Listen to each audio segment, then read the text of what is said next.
question about Ruaraka land saga. The judges are saying you cannot buy your own land. The Kenya government cannot buy land from itself. What are the likely charges that are going to be preferred? They will be charged with the offenses of conspiracy to defraud, abuse of office, fraudulent enrichment by public money, and very many other charges. All their properties that they bought will be forfeited to the state. Equally, they stand disqualified from holding a public office. You cannot contest to be a president.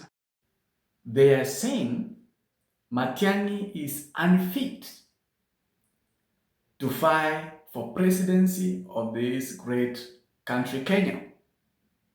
They are saying he's eligible to fight for presidency, Daktari Fred Okengo Matiang'i, simply because his name is among the names that were mentioned in the Ruaraka land saga. Before I continue, please consider giving me your subscription. As I promised, I'll make sure that we get raw, candid updates as they come in. I guess you've seen a gazette dubbed The Standard that is made by the government bloggers purporting that Dr. Fred Matiang'i has fled the country simply because anatafutwa, kwamba ametoroka, ameenda America. Just consider those news as fake. I guess you've seen that gazette. It came out yesterday. Consider it fake. It's run by the government bloggers. That is why sometimes I do say, you can create a name for 50 years, but tarnish it in less than, actually in a single statement. So there is this self-proclaimed lawyer, wakili, who is fighting his own brother, from the same county. They speak the same language. Omari Danistan is claiming that Matiang'i and all those people who are mentioned in the Ruaraka land saga are unable, unfit to fight for presidency. Remember, Danistan Omari used to be Fred Matiang'i's lawyer. But now, because the interests have shifted, they have shifted. Remember, Danistan Omari's brother is the member of parliament from Nyamira, West Mugrango. Member of parliament, Stephen Mugaka, is a brother of Danistan Omari, to Danistan Omari. So the Mugaka is in government, and the Matiang'i, Matiang'i is fighting for presidency, and we are hoping that he will be the 6th president of the Republic of Kenya, God willing. So now, because his brother is in government, now he has started fighting Matiang'i people. The other day, Vincent Kemosi, if you know him, he's a man who used to be in UDA. Actually, he was appointed by the president to be the ambassador to a certain country. He denied that appointment, and they said he's not ready for the same. The first person to be appointed and denied that appointment is Vincent Kemosi. He was denied the mic to speak the other day by the same person, Danistan Omari. I don't know when Danistan Omari became a politician, because I and you knows him as a lawyer. Now he has turned to be a politician. And the way he's playing his politics with his brother simply shows immaturity. That is immature politics, because Kemosi was addressing the people of his constituent where he was leading as the former member of parliament, West Mogrango. Even his brother, now the incumbent member of parliament, wasn't in that function.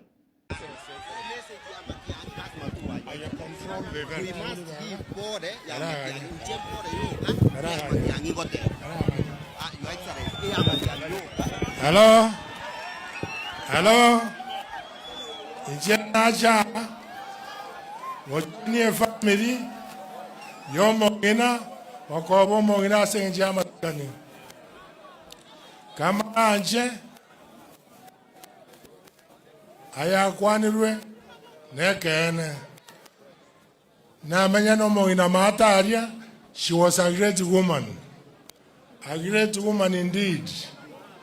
Igo, chimbo chaye, tochege.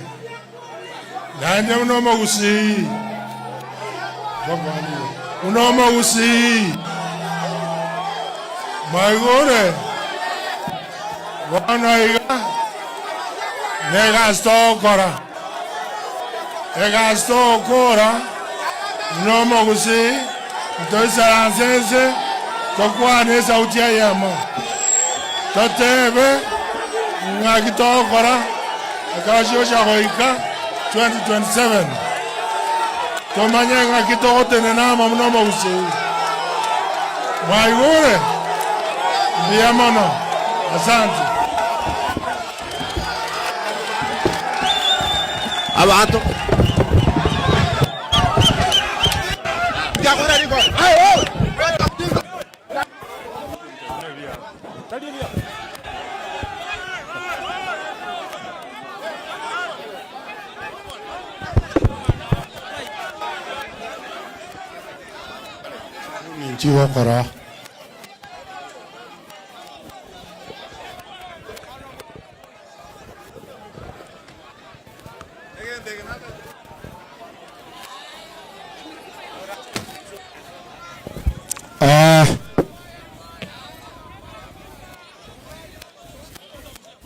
Thank you, Your Excellency, Governor.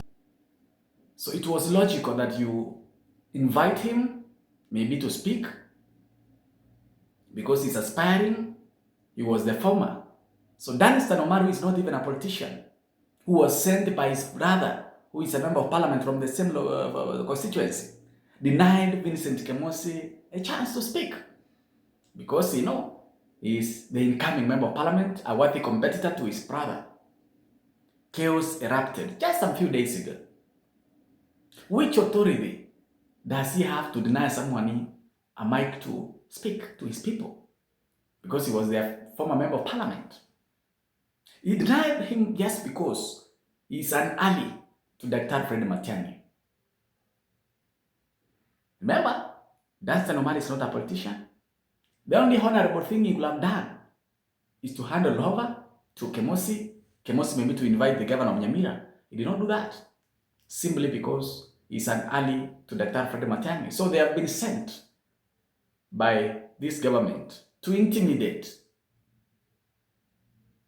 his own brother from the same county. They both come from Nyamira, Matiang'i and Omari.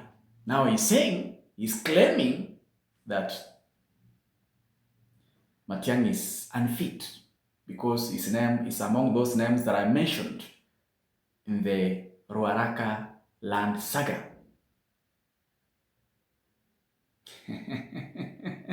Let's listen to him. The question about Ruaraka land saga. The judges are saying you cannot buy your own land. The Kenya government cannot buy land from itself. What are the likely charges that are going to be preferred? They will be charged with the offenses of conspiracy to defraud, abuse of office, fraudulent enrichment by public money, and very many other charges.